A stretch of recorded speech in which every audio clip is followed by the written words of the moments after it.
Good evening everyone, welcome to civil services study. Next test पर आ जाइए। UPPCS का है। इस पूरी की पूरी टेस्ट सीरीज़ की प्लेलिस्ट बना रखी है, उसका लिंक आपको डिस्क्रिप्शन बॉक्स में मिल जाएगा। चलिए स्टार्ट करते हैं। 3 सेकंड का टाइम लगेगा एक प्रश्न को पढ़ने के बाद। अपना भी सोचना कि आंसर क्या होगा। तो प्रश्न क्रमांक संख्या 1 पर आ जाइए। निम्नलिखित कथनों पर विचार करना है। 2 स्टेटमेंट के साथ बताइए कौन सा स्टेटमेंट इनमें करेक्ट होगा। पहला स्टेटमेंट है, पश्मीना जो ऊन है ना, उसकी प्राप्ति खरगोश से होती है, और जो अंगोरा ऊन है उसकी प्राप्ति बकरी से होती है। बताइए। पश्मीना बकरियां होती हैं और अंगोरा होते हैं खरगोश।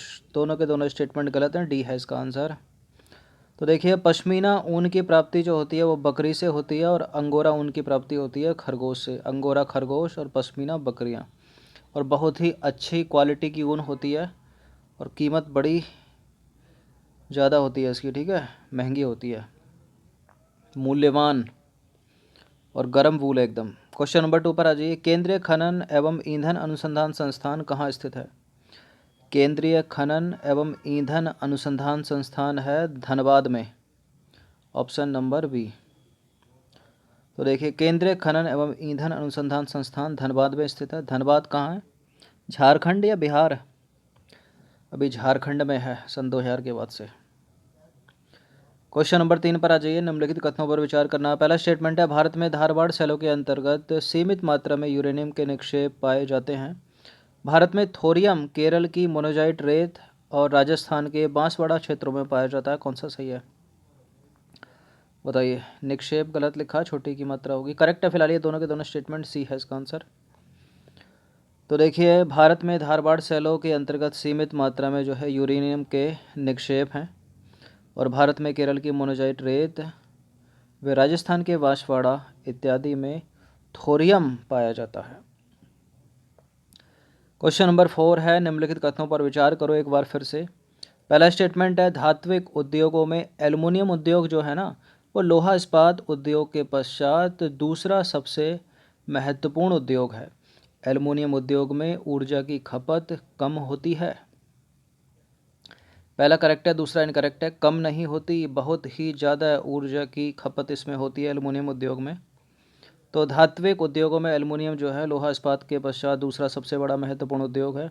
एल्युमिनियम उद्योग सामान्यतः विद्युत उत्पादन संयंत्रों के समीप स्थापित किए जाते हैं, क्योंकि इनमें बृहद ऊर्जा की खपत होती है। क्वेश्चन नंबर 5 है, निम्नलिखित कथनों पर विचार करो एक बार फिर से। 2 स्टेटमेंट आ जाते हैं। भारत में प्रथम आधुनिक सूती कपड़ा मिल 1818 में कलकत्ता के पास फोर्ट ग्लॉस्टर में लगाई गई थी। वर्तमान में तमिलनाडु भारत में सूती वस्त्र मिलों वाला राज्य है। सर्वाधिक सूती वस्त्र मिलों वाला राज्य तमिलनाडु। बताइए, तमिलनाडु है सबसे ज़्यादा, या कलकत्ता है, गुजरात है, या महाराष्ट्र है? बताइए। तमिलनाडु ही है वर्तमान में भारत में सर्वाधिक सूती वस्त्र मिलों वाला राज्य। करेक्ट है दूसरा स्टेटमेंट, और पहला वाला स्टेटमेंट भी करेक्ट है। 1818 में जो है कलकत्ता के पास फोर्ट ग्लॉस्टर में लगाई गई थी। भले ही ये जो है नहीं चल पाई, ठीक है। इसके बाद जो महाराष्ट्र की थी वो स्थायी थी।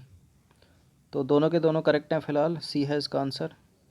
तो भारत में प्रथम आधुनिक सूती कपड़ा मिल 1818 में कलकत्ता के फोर्ट ग्लॉस्टर में लगाई गई थी, लेकिन ये सफल नहीं हो सकी।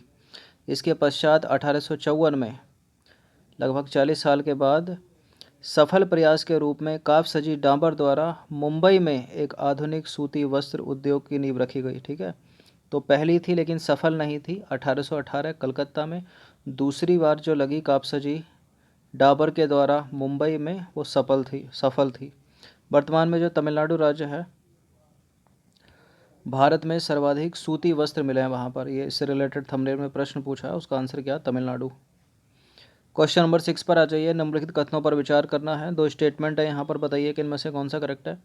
पहला स्टेटमेंट है, ऐसे उद्योगों को फुटलूज उद्योग की संज्ञा दी जाती है जो किसी भी स्थान पर स्थापित किए जा सकते हैं एवं उन पर संसाधन या परिवहन जैसे कारकों का कोई प्रभाव नहीं पड़ता। सॉफ्टवेयर उद्योगों को फुटलूज उद्योग की श्रेणी में शामिल किया जाता है। बताइए, सॉफ्टवेयर उद्योगों को फुटलूज उद्योग की श्रेणी में शामिल किया जाता है, क्या करेक्ट है? और पहला वाला भी करेक्ट है।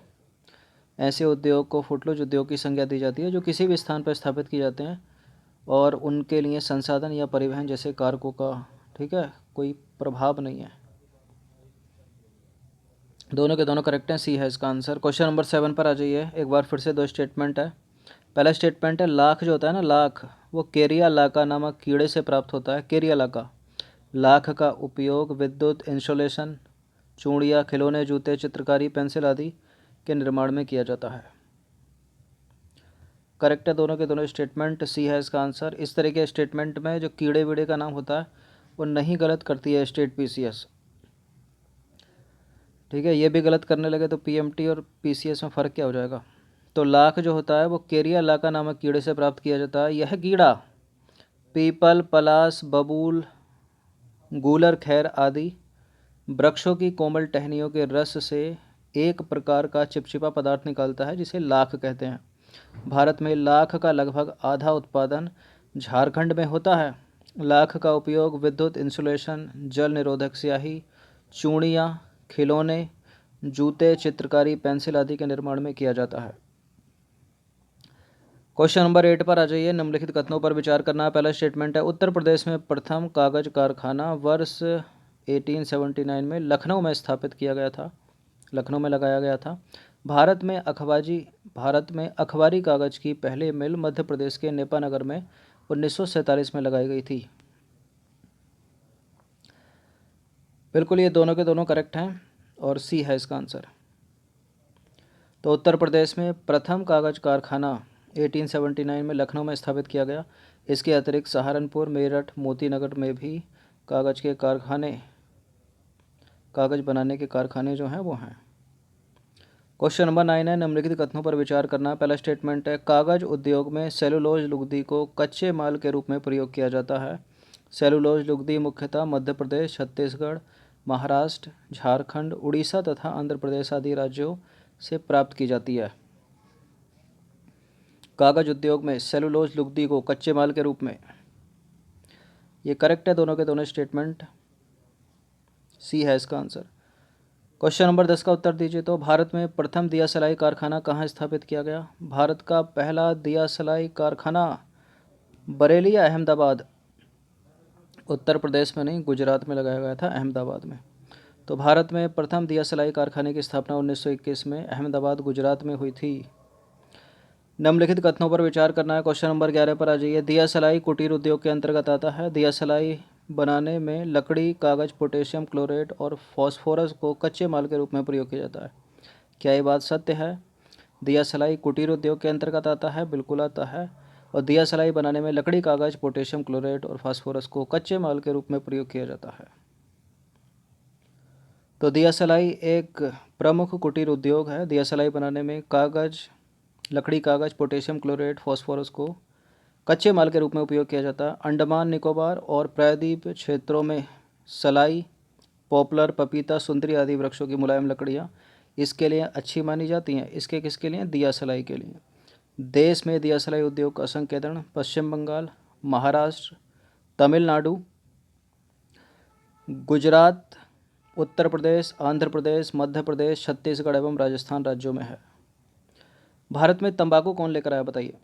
भारत में तंबाकू किसकी देन है? फ्रांसीसियों की? नहीं। अंग्रेज़ों की? नहीं। पुर्तगालियों की? हाँ। तो भारत में तंबाकू जो है पुर्तगालियों की देन है। तंबाकू एक पुर्तगाली भाषा का शब्द है। 1508 में इसकी खेती व उत्पादन का कार्य भारत में शुरू हो गया। केंद्रीय तंबाकू अनुसंधान संस्थान की स्थापना कहाँ की गई है बताइए। उत्तर प्रदेश के खुर्जा में नहीं, मध्य प्रदेश के भेड़ाघाट में नहीं, और क्या ऑप्शन है? आंध्र प्रदेश के राजमुंद्री में। तो भारत में केंद्रीय तंबाकू अनुसंधान की स्थापना जो है आंध्र प्रदेश के राजमुंद्री में की गई है। क्वेश्चन नंबर 14 पर आ जाइए। जो कांडला बंदरगाह है ना वो कहाँ स्थित है? गुजरात में है। लेकिन उत्तर क्या होगा? खंबात की खाड़ी? नहीं। कर्क रेखा गुजरती है गुजरात से? गुजरती है नहीं। कच्छ का रण नहीं है, कच्छ की खाड़ी में होगा। तो कांडला जो है कच्छ की खाड़ी में स्थित है। ऑप्शन नंबर डी इसका आंसर है। अंतिम प्रश्न पर आ जाइए। निम्नलिखित कथनों पर विचार करना है। 15वां प्रश्न है। पहला स्टेटमेंट है भारत में 1911 से लेकर 1921 के दशक में जनसंख्या की वृद्धि दर न्यूनतम रही और वर्ष 1921 को महाविभाजक वर्ष कहा जाता है। बिल्कुल ये करेक्ट है दोनों के दोनों स्टेटमेंट, सी है इसका आंसर। तो भारत में 1911 से लेकर 1921 तक यानी 10 साल का जो समय है, जनसंख्या की वृद्धि दर इसमें न्यूनतम रही, इसलिए 1921 को महाविभाजक वर्ष जो है वो कहा जाता है। तो 15 प्रश्न थे, इनकी प्रैक्टिस एक बार कर लीजिएगा। धन्यवाद।